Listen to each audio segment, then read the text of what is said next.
Hi guys, today we will talk about how to fix or how to solve the problem of unknown error occurred on Google Maps. You will click on settings. In this page you can click on apps, default apps, app settings.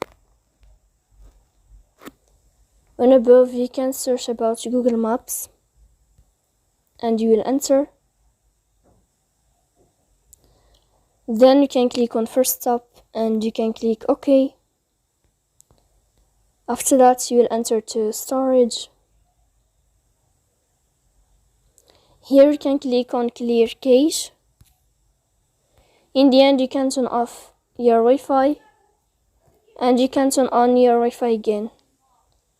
So please don't forget to support us by like and subscribe.